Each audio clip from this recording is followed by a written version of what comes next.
So Ted's condition is quite a rare one. He is one of 5 in the UK and one of 130 worldwide. It's where his brain doesn't produce the dopamine or serotonin for motor neurone transmission. So for normal development, it's quite crucial, especially in the early years, which he doesn't have. When Ted was younger, he would scream 24 hours a day. He had severe reflux that actually burnt his mouth. He couldn't eat. He couldn't suckle. At 6 months old, he got pneumonia and he came out like a floppy rag doll. He couldn't hold his head up. He couldn't sit. He used to have tremors as a tiny baby, and then they got worse, and he had osteoarthritic crises, which lasted up to 8 hours a day, where his muscles twisted and he looked up to the ceiling for 8 hours and he cried. They hurt, and that was incredibly hard because we couldn't do anything to take that away. Having the community sits is huge from Julia House, because it means we do get that flexibility to be able to get on and do some jobs, some housework, to be able to go and spend time together with the other siblings. But Ted's in his own environment as well. Little Emmy's like, oh mummy, what can we go and do? We can go and do nails, or we can go and do this, we can do some craft that Ted may not enjoy. First thing in the mornings, it's bathing, it's feeding, it's medication, it's dressing. It helps the whole family, doesn't it?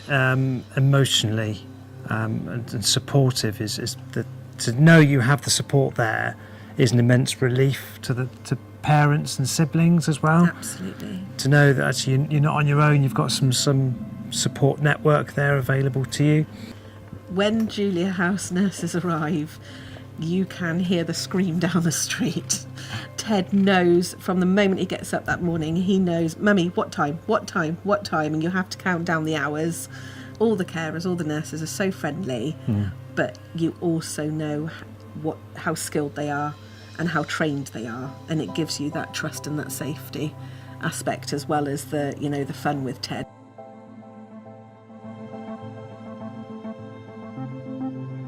Ted now produces dopamine since the gene therapy in Poland. His serotonin levels haven't increased, but it has meant that Ted can now hold his head up. He can now control his electric wheelchair, which he absolutely loves taking the carers on a walk. I'm sure it's meant to be the other way around.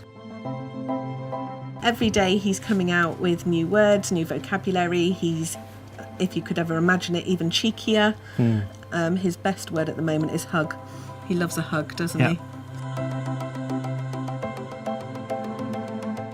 Even when he was fitting, he would still try and make you laugh rather than, being down. He's always strived to enjoy life, and he's started on his bucket list. It just helped him grab his independence, doesn't it? And it's also an expression of his character as well. So, having the carers, although they come in to help, they're also there to assist him live his life as well as assist us, I think. It's probably a good way of putting it, to be fair. The community sits have changed our life and Ted's life, and the word hospice is now changed, in my opinion, to help. So thank you, Julia House.